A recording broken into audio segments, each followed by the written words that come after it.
This is ODAT Chat, your instant connection to recovery and community, one day at a time. This podcast may contain strong language, sexual content, and spiritual truth. Listener discretion is advised.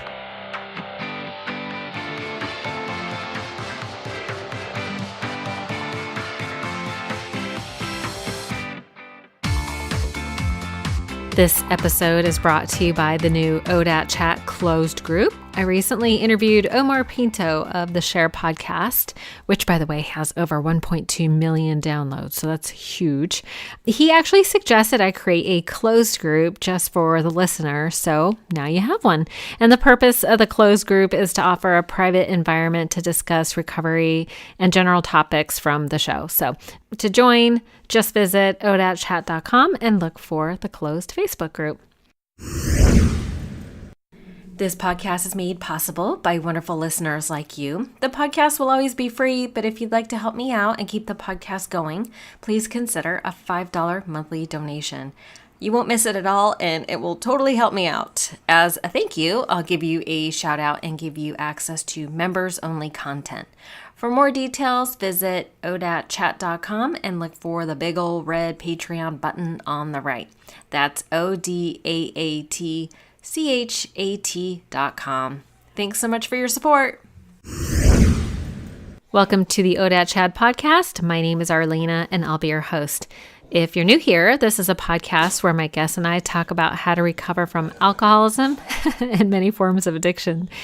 If you hear noise in the background, that is my English bulldog, Gus. He's snorting and rolling around on the ground, so pay no attention to the bulldog.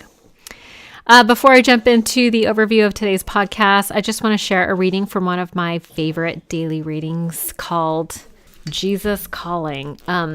Jesus is kind of a word that can be emotionally charged for some people, so let's just call it Jesus Calling. How about that?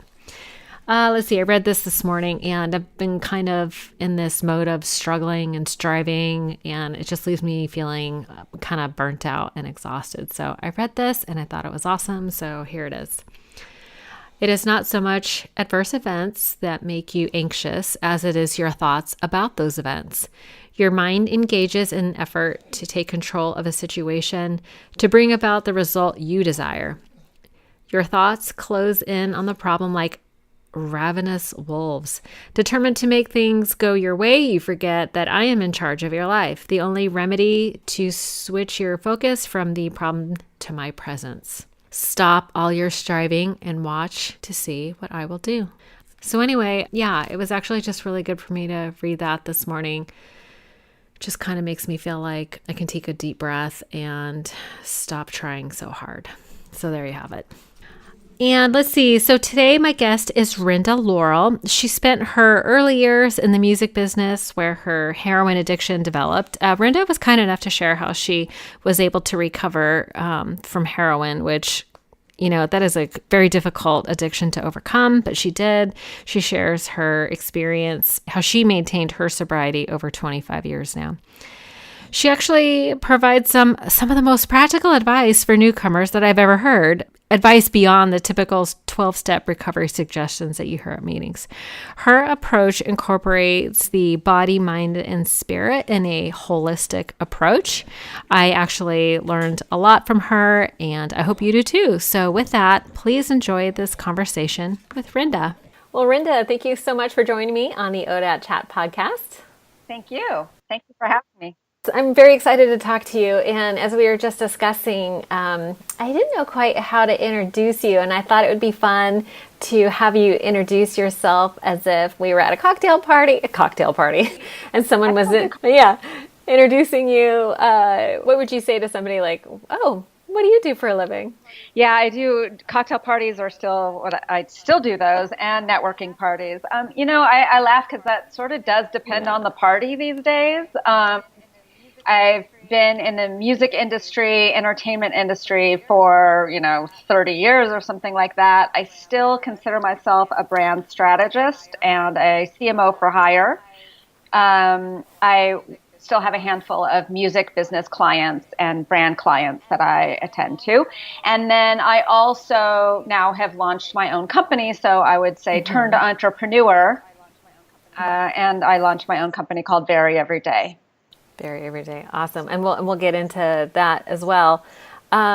Typically what I do is, and I didn't realize I had stopped doing this, but when I started out doing the podcast, I was asking people to sort of describe themselves like physically so that they could kind of get a mental picture in their mind of, and I'll certainly put up, you're cringing, we're doing this on Face Chat, but yeah, give me a quick description of what you look like so people can get an idea in their mind of. I think you just made me blush, and I always think that's hilarious.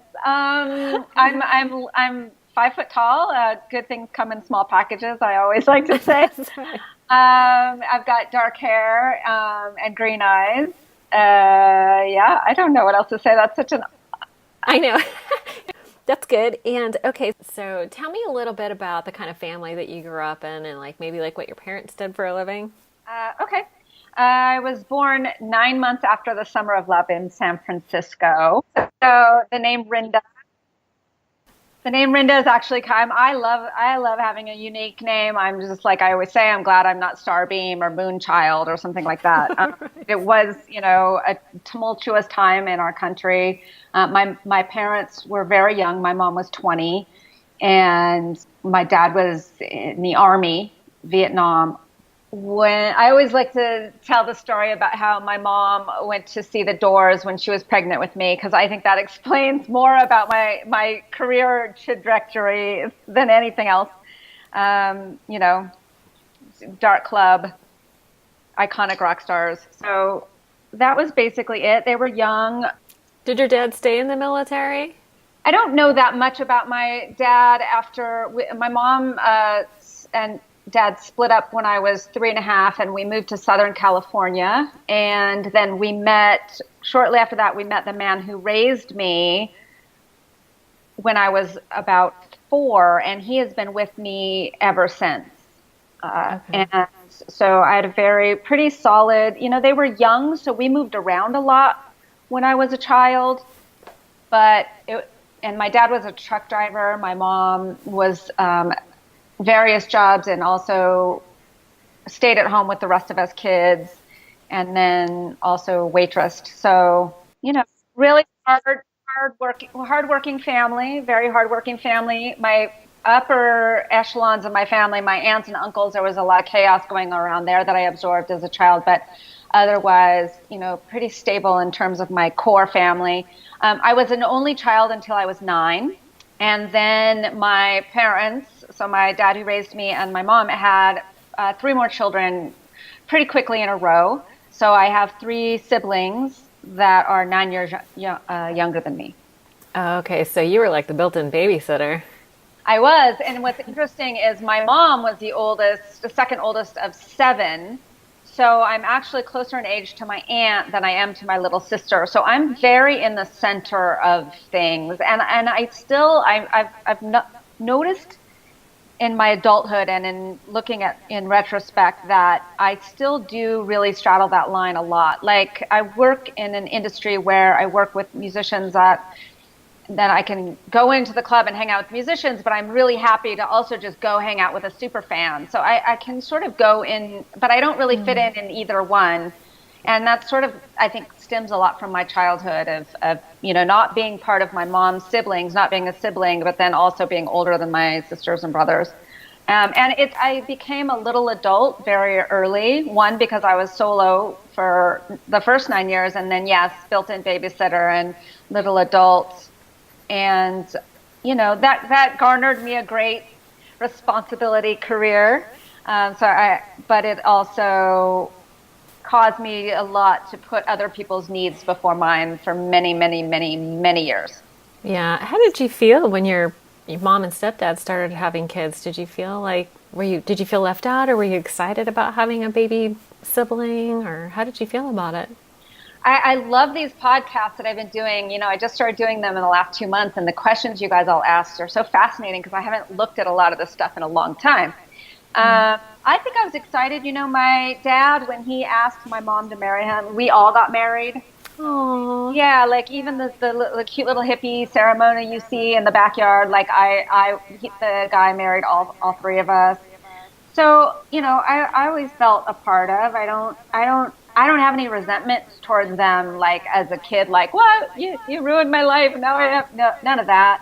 When I was a teenager, I got a little bit, at one point I pulled the, like, you're going to let me babysit your children, but you're not going to let me stay out till 10:30 or midnight at, like that kind of rebel teenager thing. So they quickly found another babysitter and made me come home at midnight instead. So, no, that's interesting though. I had a similar experience in the sense that I had a mom who was like, raised my sister and I to be super independent, but then she wanted us to follow her super strict rules. And it's like, you can't really have it both ways, right? And it kind of sounds like that just sounded familiar when you were talking about how your parents gave you a lot of responsibility and you needed to be the little adult taking care of these kids, but then you didn't have that adult freedom to go do what you wanted at night. Well, to be fair, they did give me freedom. I wanted more. We always want more. I mean, I was super rebellious. I just got away with it a lot when I was a kid. I used to, as a teenager, I'd sneak out and go hang out and Yeah. I'm looking back on a lot of these things again now that I'm starting to tell my story again and finding, what I thought was somewhat normal not be somewhat normal, like sneaking out and stuff like that. So Yeah. When you were sneaking out, were you staying out all night, or were you like? So what we used to do is I would tell my mom that we were staying at my girlfriend's house, and she would tell her parents that she's staying at my house, and we just stay out all night. Oh yeah, I pulled that one a couple of times. For sure. I did get caught once. And then I couldn't. No, I think my parents told me you can't have your driver's license for 6 months after your birthday, which was like the worst thing they could have done for me at that time period, because all I wanted was my freedom, and that's how they took it away instead of. Yeah, that's rough. What was school like for you? Did you have lots of friends, and was that a positive experience for you?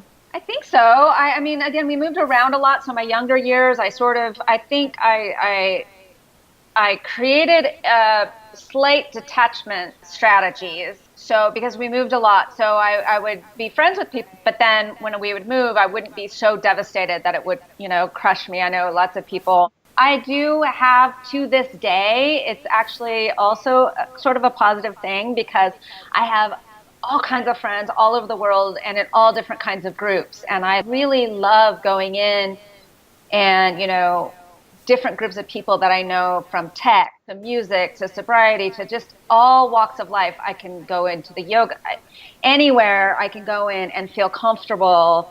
For a while, it used to feel lonely, like, okay, I can go into this group, but I don't feel a part of this group because I'm separate. And I really turned the tables on that and really thought it through and thought, no, you're so lucky. You get to go into all these different walks of life and become and enjoy all these different people. So I'm really lucky. I like actually what social media has done in that sense, because I can bond with different people that I've met throughout my lifetime, and they're all in one place. But yeah, no, that's very cool. I like how you changed your mindset around that, instead of being like a compromised or victim-y place to like an empowered place. Because I think a lot of people feel that, especially people that are struggling with addiction. I hear a lot of people feel like they don't belong anywhere. And I feel like almost that is one of the roots of addiction, is like we have this terrible feeling of being disconnected. And by drinking or using drugs, we feel more connected to other people, and it's like a bonding experience almost. It's like all the self-consciousness and, you know what I mean? It's like all your self-awareness. Self-consciousness is removed, and then you can connect better.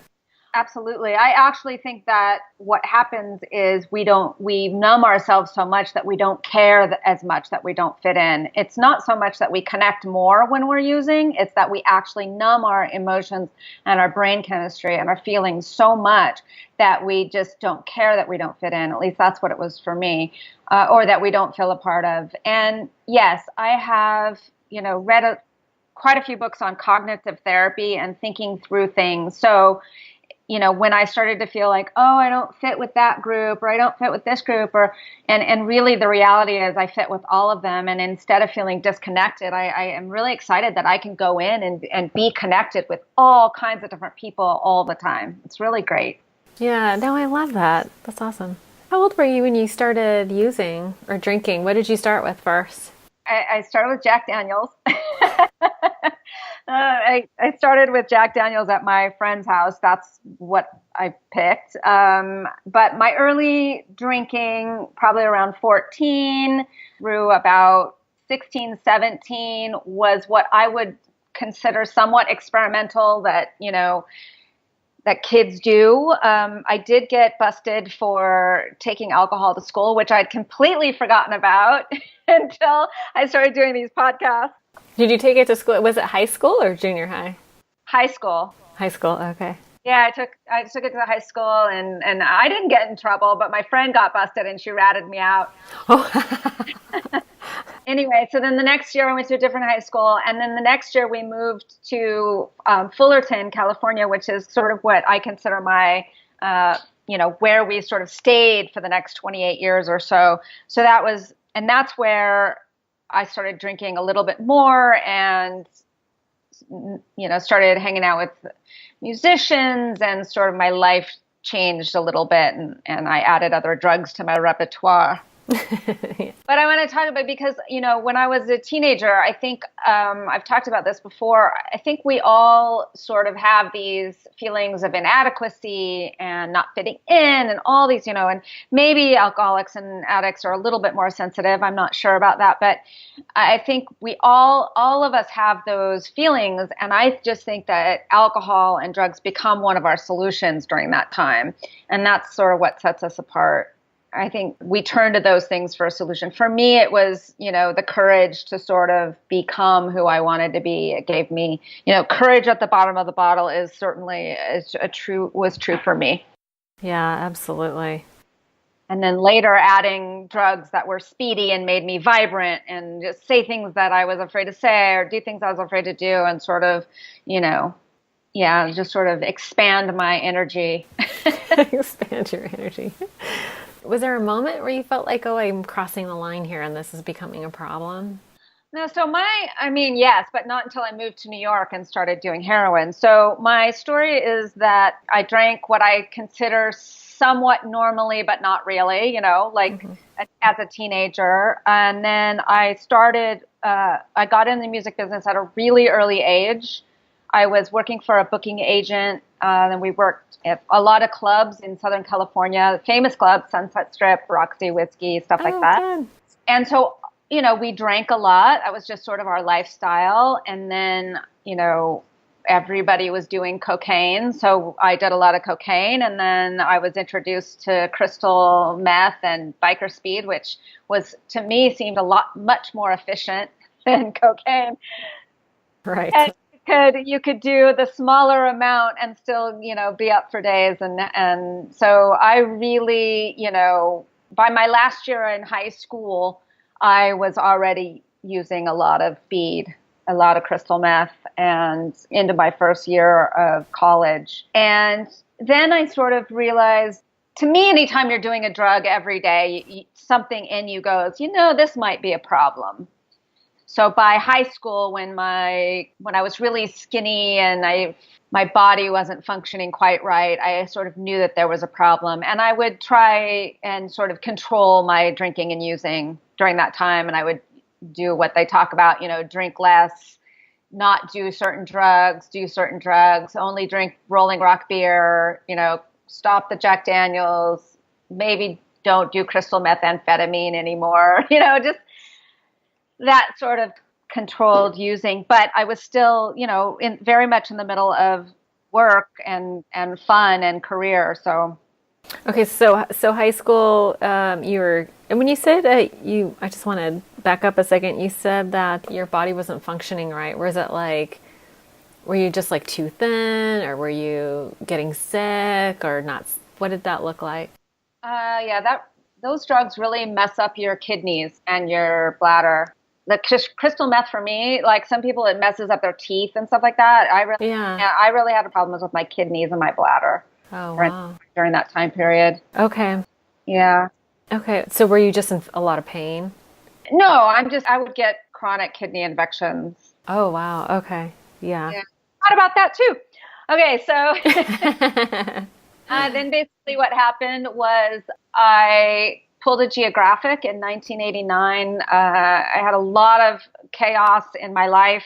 I was working in the music business. My boyfriend was in a band, and then my next boyfriend was in a band, and then they all got in the same band together, and that was awkward. Yeah, that was quite an experience, to say the least. And which, by the way, I'll just fast forward and say I'm friends with all of them now, and we're all healed. Right? But it was super traumatic between 18 and 21 that all of that happened, and I basically moved to New York City to get away from all the chaos. Now, some of the chaos was caused by my drinking, using, and some of it was just caused by those circumstances. And so I moved to New York, and as far away as I could, and sort of started over. And I got a job in a bar and at a record company at the same time. Fun. What did you do for the record company? I did A&R, which is basically talent scouting. So my job was to go to bars and clubs every night and watch bands. Oh my God, what a job. What does A&R stand for? Artists and Repertoire. Artists and Repertoire. Oh, yes. Super fun. So your job was to go out and be friends with musicians. That sounds like an awesome job for a young woman. Yeah, it was quite interesting. Go out and I mean, that's the simple version of what A&R does. What I learned later, because I did it for many years, I did it in recovery as well, is it's not just about that. It's also about artist development, finding a band you love, developing them, helping them create the proper music, put the record in order, sequence the album, all that kind of stuff until the album's done, and then sort of handing it off to marketing to do. And the marketing people just are responsible for like getting the word out, that type of thing. Yeah. Okay. That's a simple version of it. Yeah. The Artists and Repertoire basically is, scouting the talent and helping them develop a vision up until they get to, where they're ready to be released and marketed. Right. Okay. Very cool. Yeah. So, so what happened? What made you decide that this was a problem that you should stop? Did you have like a moment of clarity, or maybe you can sort of walk me through that process towards the end? Like what happened that you decided that you needed to, that led you to recovery? Sure, absolutely. So while I was working at this company, I on the other end of it was also started to, at the bar that I worked at the beginning, a friend of mine introduced me to powdered heroin. And because I was used to snorting things back in California, I just tried it. It was easy. And I really liked it. It numbed my feelings. So the opposite of the alcohol and the crystal meth of making everything vibrant, this one just numbed me and made me not care that I felt bad, and like really numbed all the emotional stuff I was going through. And so what happened is I just started using occasionally, and as it goes, of course, it built and built and built. So it'd be like, okay, I'd use on Friday and Saturday, drinking in between, and then I'd, Friday, Saturday, Sunday, and then Thursday, Friday, Saturday, until eventually, it took a little while, but eventually I was snorting heroin almost every day. Wow. And then that amount, which was a tiny amount to start, would get bigger and bigger and bigger. And, my addiction got worse and worse. And yeah, then at some point, my friend that I was using with started shooting it. And so I tried it, and then it was a quick decline after that. Cause once you're doing that, you can't really say you don't have a problem. Right. So I had the number for a detox place memorized. And 3 months after that, after I first started, Here's the thing. I really wanted to quit. As soon as I started, I almost wanted to quit. I like the way it felt, and I sort of went, oh, I guess I'm a junkie for a while. And it was a really weird period of time, but I really wanted to quit. And the reality is every Friday I would go, okay, this weekend is the weekend. And then the weekend would come. And by Saturday I'd be dope sick and I would be down, buying more drugs on Avenue A. So the reality was I wanted to, but by that point, I couldn't do it myself. So eventually I called a rehab or a detox. I had the number memorized. And I remember calling the guy and just saying, almost like out of body, hearing myself say, I need help. And his name was Albert. And he said, it's time for you to surrender, Rinda. And so the next day I checked myself into that detox, and that started me on the new journey. Wow, that's amazing. Yeah, and I'm just so impressed and amazed that you were able to get off it that quickly. I mean, I've talked to people who get strung out on it for like decades. You know what I mean? And like they just can't seem to get off it. It's like heroin seems to be one of those drugs that's really super hard to get off of. Why do you think you were able to transition the way you did? Oh, that's a good question. So two things happened. When I got out of rehab, or when I got out of detox, the record company that I was working for, the men that ran the record company, called me in and basically told me that they were going to ship me back to California, and they fired me, even though they couldn't technically fire me. And they said, basically, we're going to keep you on health insurance for 6 months. We're going to ship all your stuff home, because we want you to be with your family. You need support. And this is how this is how we're choosing to support you. And I like to tell this story because we hear so many horror stories in the music business about people turning a blind eye. Oh, really? To, people that are using. And even though they didn't come and do an intervention or anything like that, when I came out of detox, that was their solution. We're getting you out of here. And I firmly believe that they saved my life, because if I had stayed in New York, it would have been really easy for me to just do the same pattern. So it's really a matter of, changing the habit. And then when I came back to California, when I first moved back, I wouldn't have known where to find that type of drug anyway. And then I had some angels that brought me into a 12-step program, and then that journey started. But I think one of the biggest things was that I was removed from a situation completely. Yeah, it took you out of the environment that you were getting sick in. Yeah. Yeah, no, that's, and it's kind of funny. There seems to be like these paradoxes in recovery. We talk about doing geographics. Like we instinctually think that if we change our environment, then things will be different. But in your case, it sounds like, after you got help first, right? And then you were able to change your environment like in a positive way, right? Well, I did that twice. Even moving to New York, getting away out of the chaos. When I was changing my environment, I was getting out of the chaos. When I left LA to go to New York, I was getting out of some chaos. Mm-hmm. And then when I left New York to go to back home to California, I was getting out of chaos. So geographics haven't been a bad thing for me. I've lived in Paris, and I 3 years ago moved to Joshua Tree to be calm, again, to get out of the chaos of LA. So I don't think necessarily geographics are always a bad thing. I think what happens is if you think that things are going to be different, they are, but they also aren't, because you're the same person. But it does allow you to start fresh. Absolutely. Yeah. Well, you did it with the right mindset. First, you got help through the rehab. How long were you in rehab for? Is it 30 days or? No, I was in detox for like a week. Then I came out.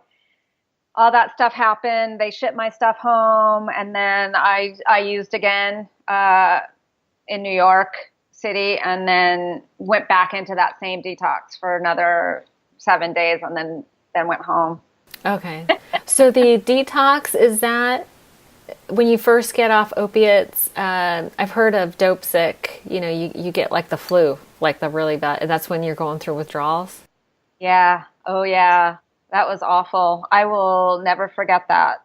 And, what's funny is the first handful of years, and I'm sure this happens with people, the first handful of years, whenever you get the flu, when you're sober, whenever you get the flu, you feel like you're dope sick. So you're like, Wow. wait, and you want to. So I have a really good advice for anybody who is getting off those type of drugs and they get sick and they want that. Go take a hot lavender bath.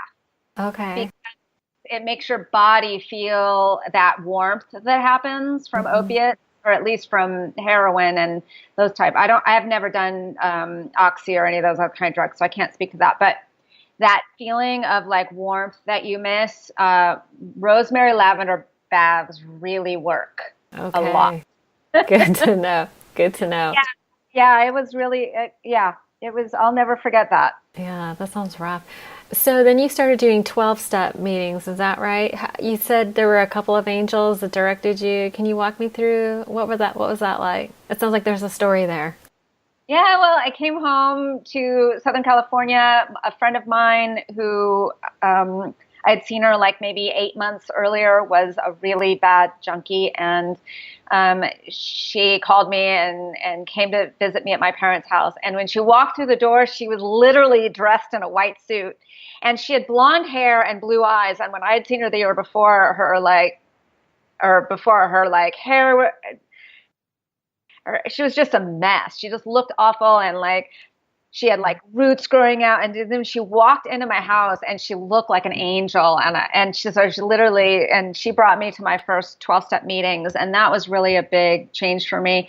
The other thing that was a big change for me is really early, I met a set of musicians that were in recovery in Southern California. And that was really pivotal for me personally, because I needed to know that I could still have the career that I wanted to do, and the life that I wanted to do, and not that I had to change. They say you have to change everything, but I don't necessarily think that's true. I think you have to change a lot.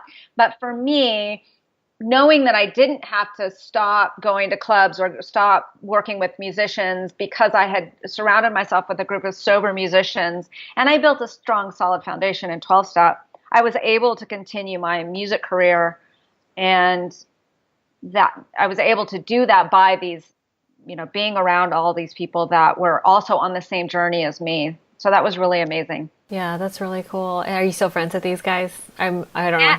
Yeah.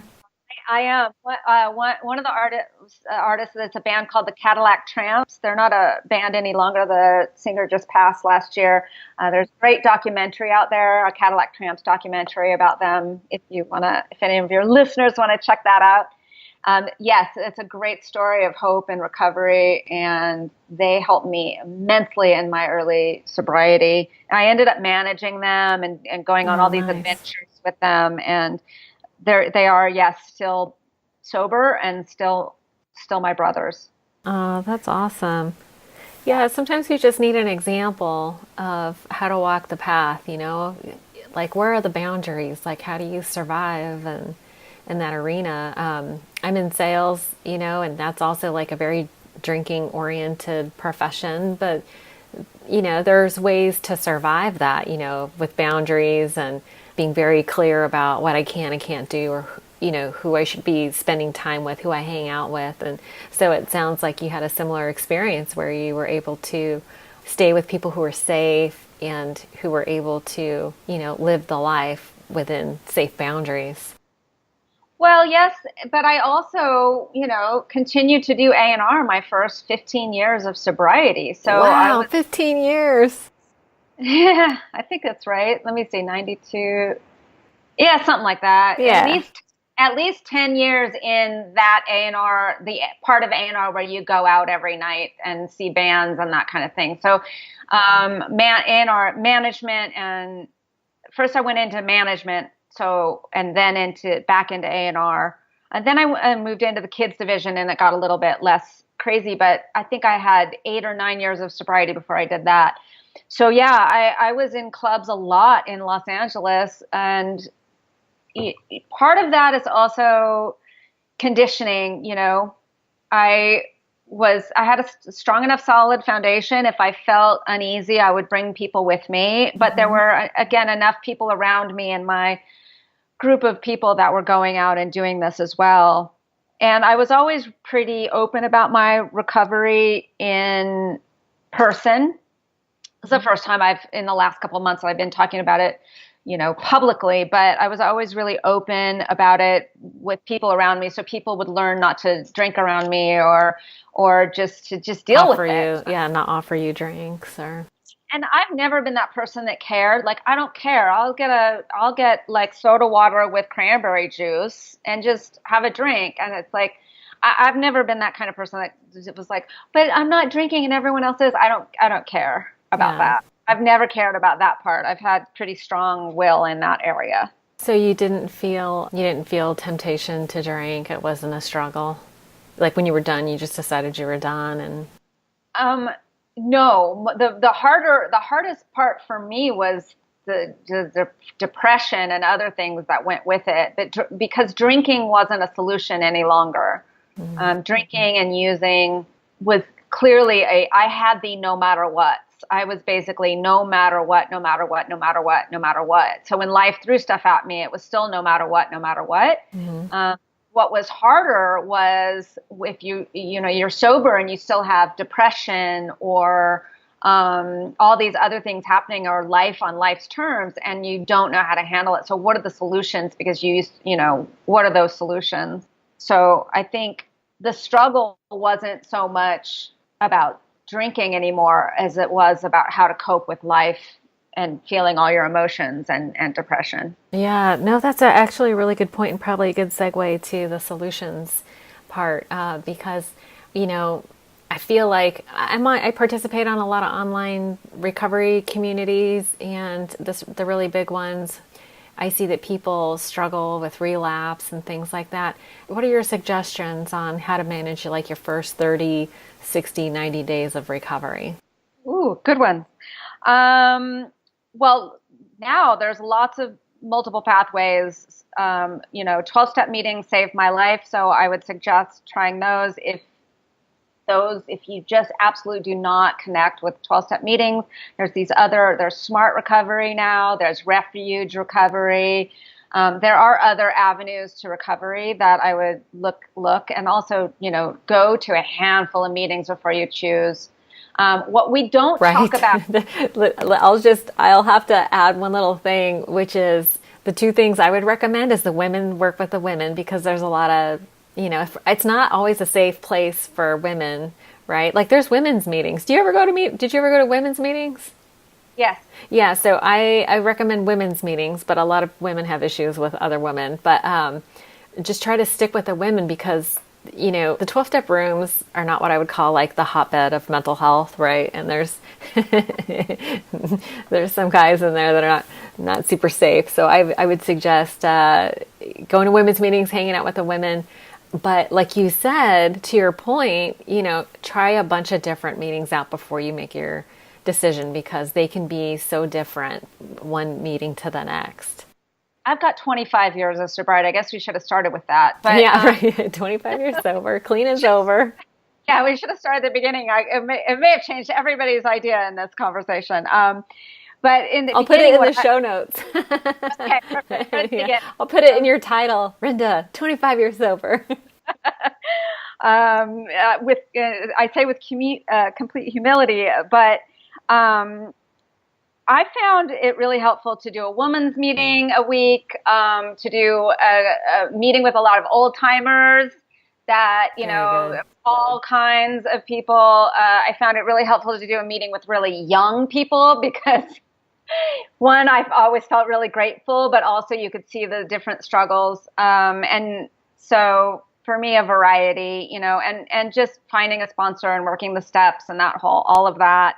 What I'm finding that my most important mission now is what we're not addressing enough of across the board is we offer these solutions that are psychological and spiritual in nature and community connection building, but we're still not addressing the biochemical changes that we've done to our bodies and biochemical recovery. So what I would say to anybody in any length of sobriety, but especially early sobriety, is watch what you're eating. Right. Yeah. That can change your mood, and your mood can change your recovery. So you have to really eat, it's highly suggested that you eat protein every 4 hours in early recovery. Okay.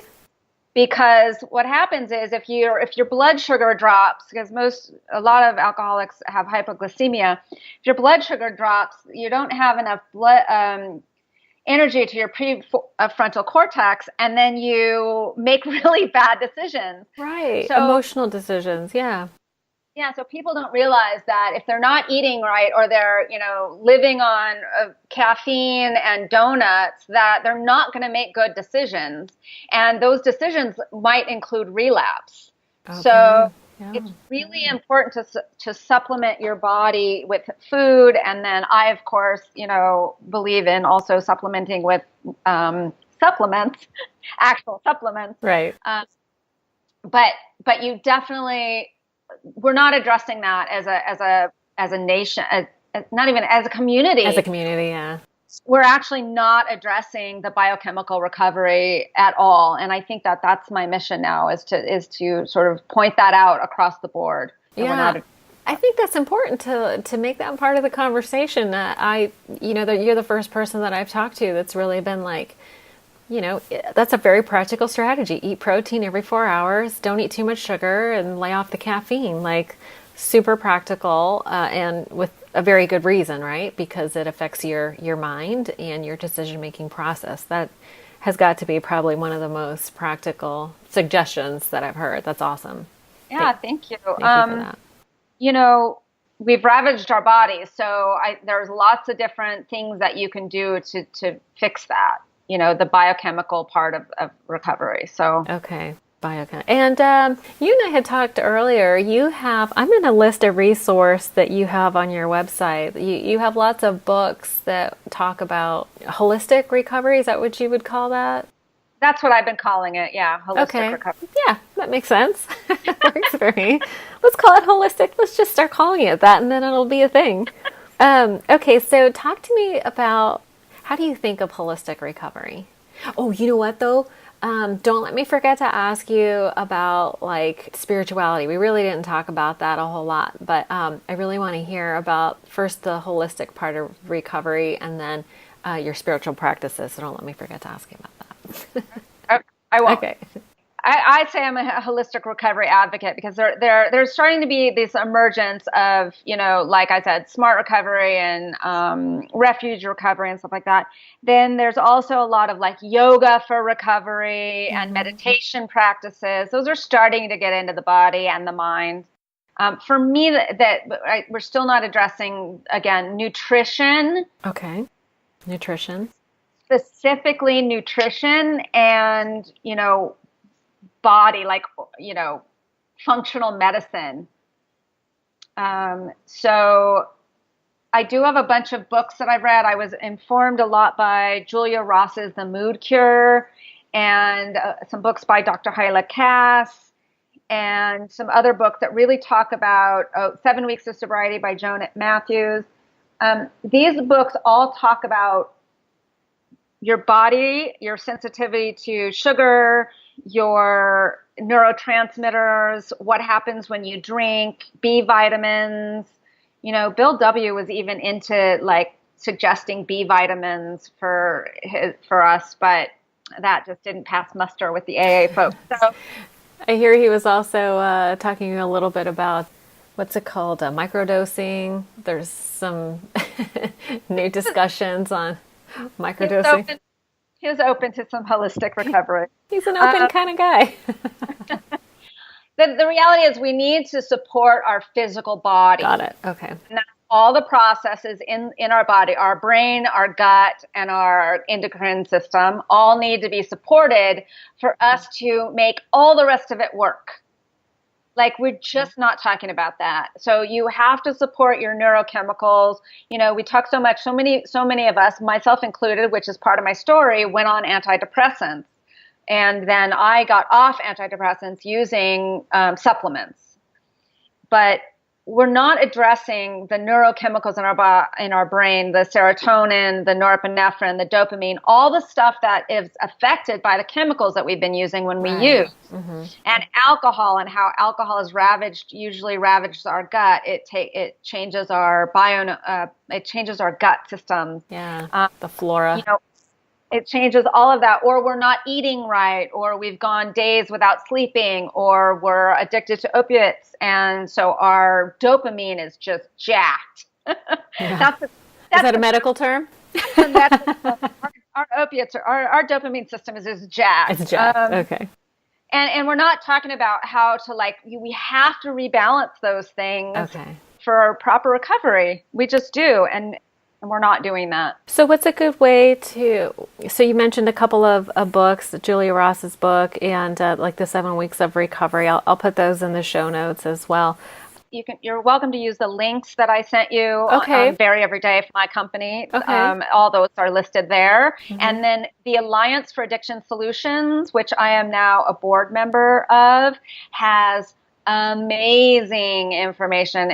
There's so much information on their website. In fact, it's almost hard to navigate. They have amazing information, and their theories and they inform not only the supplements for Very Everyday, which is my company, but all of this ideas that I've been talking about. Now, I read Julia Ross's book almost 10 years ago, I think now, and Hyla Cass's books. And then you fast forward, I got off medication using their theories and practices, a pro-recovery diet, and supplementation with amino acid therapy. And then I launched this brand with 5 formulas that sort of are all informed by the Alliance for Addiction Solutions and those people. So those are the 2 links I'll give you in the show notes that you can provide to people. And people can just go there and get tons of information, either from my website or from theirs. And then I am also soon launching a website called Supplement Your Recovery, which will have a lot of this information available as well. Okay, I will put that in the show notes. So your transition off of antidepressants, you did that under a doctor's care? I've been off antidepressants for 2.5 years. Okay. I did inform my doctor that I was doing it. Uh-huh. I did also inform 5 of my closest friends that I was doing it, so that if they found mood changes before I did, because most times other people notice your change in mood before you do, I let them know. And then I tapered down off medication using, in my particular case, I used the velvet bean. It's called Mucuna pruriens, and it works on the dopamine pathways. And I went down on my Wellbutrin and used it's now called Dopamind in my line of supplements. And I use that exact product to get off my Wellbutrin. But yes, of course, people should talk to their doctor about it. Right. My theory is that for every pharmaceutical that is out there for mood disorders, there is a natural solution that I think one can either transition to under doctor's care, or try before they go on a pharmaceutical, because the side effects are just in my opinion, had I known about that before I went on them, I would have never gone on antidepressants, and it probably would have been happier, faster. I am now technically, from the doctor, clinical depression free for 2.5 years. I feel like I should put a disclaimer out there. Like, I'm not a doctor. I don't play one on the internet. And we're not suggesting, we're not offering medical advice or anything like that. I just want to No. All I'm doing is informing. I'm telling my story about what I used. And there's information out there for you, for people. But I absolutely think people should talk to their doctors about it. And there's a place for medication. There's nothing wrong with medication. I feel like I personally, and this is my opinion, only feel like it's overprescribed in all areas, including like cholesterol, all of it. It's overprescribed. But there is absolutely a place for it, and it can be life-saving. Yeah. And if people want to get off medications, yes, they should absolutely work with their doctor. There's no question. Yeah. So the overarching message I'm getting from you is that focus on good nutrition and repairing the damage that we did from drinking and using, repairing the damage. Yes, I think supplementation as well, though, because I think if you've balanced out, you may be able to get away with just doing it with good nutrition. But if you still are having any sort of mood imbalances, there probably need more supplementation to build those stores back up that you just simply can't get from food.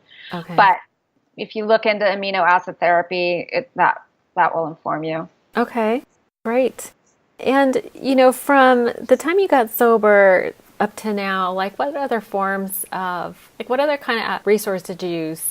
I'm an avid learner, so Right, I'm an avid book reader. So, yes, 12-step recovery, cognitive therapy. I actually read more books about cognitive therapy and didn't really see a cognitive therapist. I'm a very self-taught,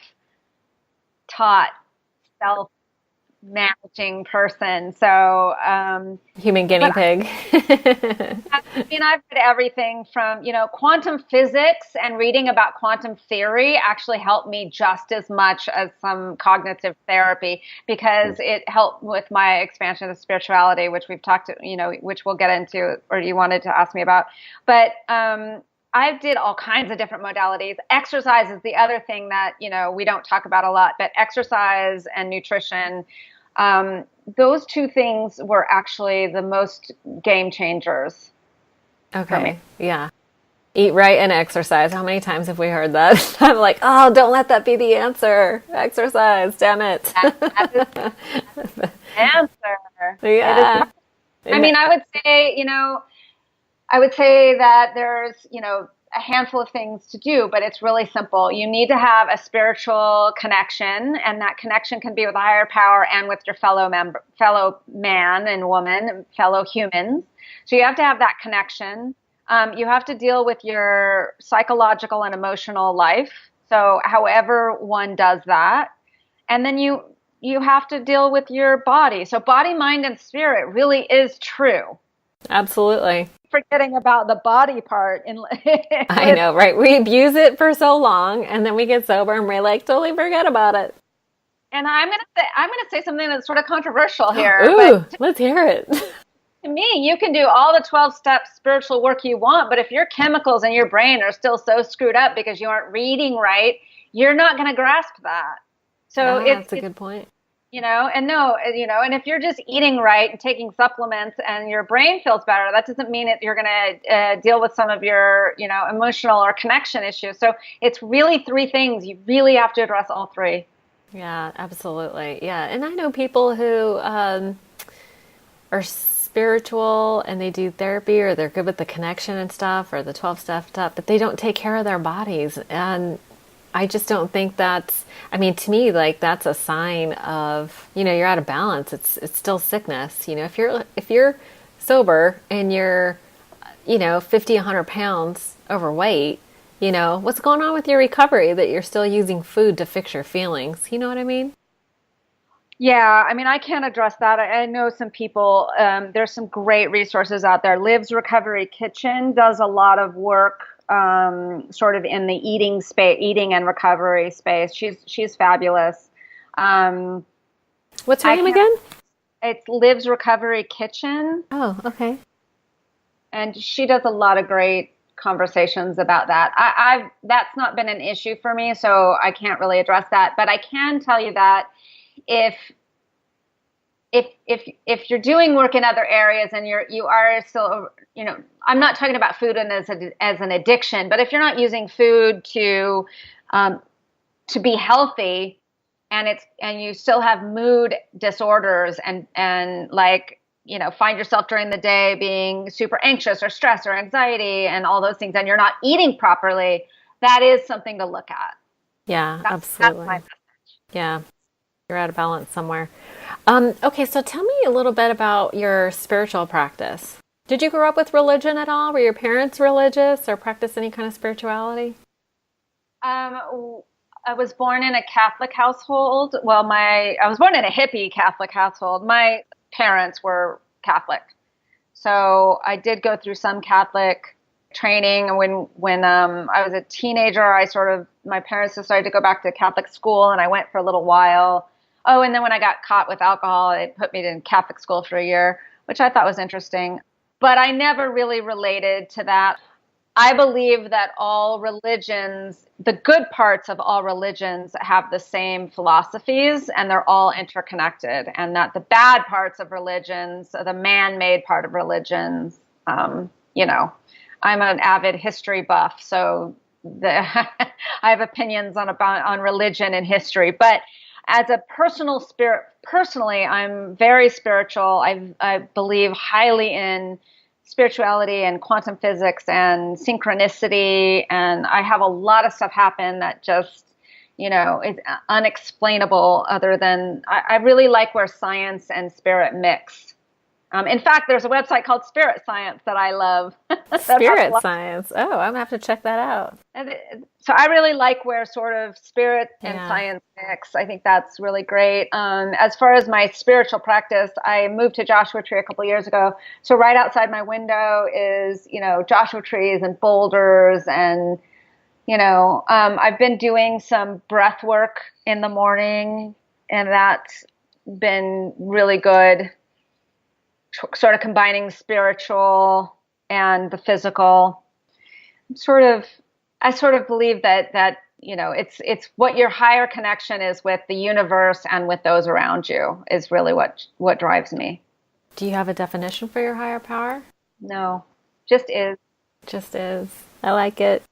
I really like to say the universe provides, because I truly believe that. Yeah, that works. I mean, I identify with a lot of what you're saying. So, oddly enough, I'm a quantum physics girl. I have a couple books. Fred Alan Wolf. Are you familiar with him? Yeah. Yep.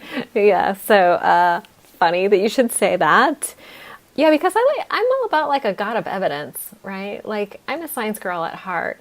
I grew up in the church, and I had always had like a connection with God, but my idea about God changed. And when I first got sober, I related to God with skin on it. God works in my life through people, right? Like, I get that heart connection from some people. And, you spoke to synchronicity. There have been things that happened in my life so for me, God is like a master planner, right? Like, but I don't think, like, I hear people say, oh, God has a plan. And I'm like, but does God have a plan, or can God turn any situation to your benefit? You know what I mean? Well, I think I will go with you are God. I feel like we co-create with God, but I don't feel like, there are certain things that I couldn't change by myself. Like I couldn't. No, absolutely. I have to be careful when I just said you are God, because that doesn't sound right. Basically, you do co-create. Co-create, yeah. What I found, if you go back to the 12 steps, and in the word surrender and power and willingness and powerlessness, for me, as soon as I admitted that I was powerless over alcohol and other drugs and people and, our political climate, then I realized that gave me some power back. And that's also sort of, because I'm powerless over those things, therefore I have power to make my own choices and make some changes. Now, that is after you're out of the beginning grips of your disease, because you're biochemically addicted. But once you get a certain amount of surrender and power, you're actually given some of your power back, and you do have power over your willpower when you get a little bit of clarity. So I don't know. I think that it's all intertwined. The quantum physics and God, and then I turn that into neuroplasticity and how your brain works. I've read a lot of books on that, and they're all sort of intertwined. And so I have a really big view of God and spirituality that is really hard for me to. I mean, we could have a whole hour just conversation on that. We should have started with that, huh? I didn't know. we would have never gotten to any of the rest of this, which, Absolutely. And I think, you know what, I think it's also a really personal, I think it's a really personal conversation. So I think some of the other things we've been talking about are really practical and we'll be able to help people. And I enjoy talking philosophy no matter what. I really enjoy it, but I also think that it's a very personal choice. Absolutely. And so that's why even to this day, when the 12-step book is written in such a Judeo-Christian manner that I cringe every once in a while at the he's and the, may you find him now and those type of things. And I really had to overlook those that language when I first got into 12-step meetings. I think maybe I would add to the advice for your first, 90 days is to take what you like and leave the rest. Look for the good, look for the things that you connect with. If something doesn't fit for you, it's okay. You don't have to swallow it whole. You know what I mean? It's like you can go to meetings and ease into it. I think it's worth, going to enough meetings and hanging out long enough for you to allow the good stuff to come in too. Yeah, absolutely. And, there are other alternatives out there too if 12-step does not connect. So yeah, I actually just interviewed this guy that got sober through Celebrate Recovery. Okay, great. I don't even know about that one. That's awesome. Yeah, it's like a religious one. He grew up in the church or whatever and got sober through church. But I'm definitely going to have to find somebody that practices refuge or smart recovery too, because I'm all about there's many paths, right? Many paths to recovery. So. But we're actually coming up on our time, and I usually wrap up the episode with, and we kind of touched on it already, so this might be a little bit redundant, but do you have a daily practice or a weekly practice that you can share, how you maintain recovery for 25 years? One day at a time. The name of my podcast, funny enough. Well, and actually, I just want to, even my company, Vary Every Day, which is my supplement company, it's sort of a play on that too. It's every day. Right, yeah. And Vary is sort of the end of recovery. So it's sort of a play on those words as well. Yeah, one day at a time and really talking about those three areas that we've been talking about this whole time. Mm-hmm. Making sure that you have a spiritual connection, a connection with your other people around you. So the spiritual aspect, for me, I make sure that I have time for that. And making sure that I'm taking care of myself emotionally and mentally. So if I get into funks or depressions or I'm having emotional issues, I talk to somebody about that. And then clearly eating and exercise. And for me, supplements did really change everything. So I will also say supplements.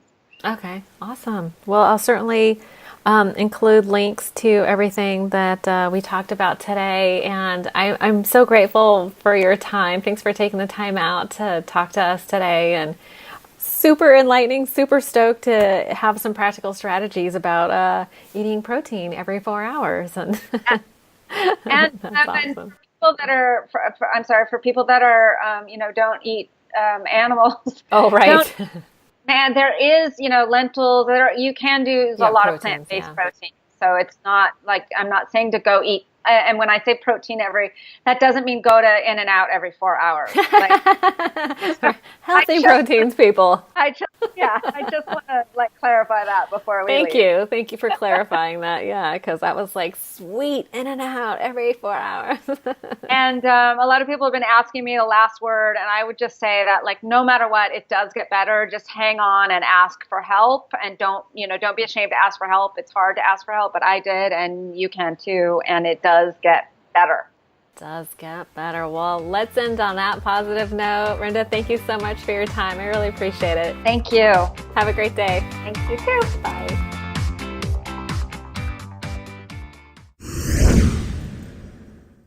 One last thing before you go, if you enjoyed the podcast today, please don't forget to subscribe on iTunes or Stitcher and leave a review. And if you'd like to make a donation to the podcast and help me keep the lights on, you can do so by visiting odatchat.com. There's a donation button or membership button on the right-hand side. Have a great day. Thank you so much for joining us.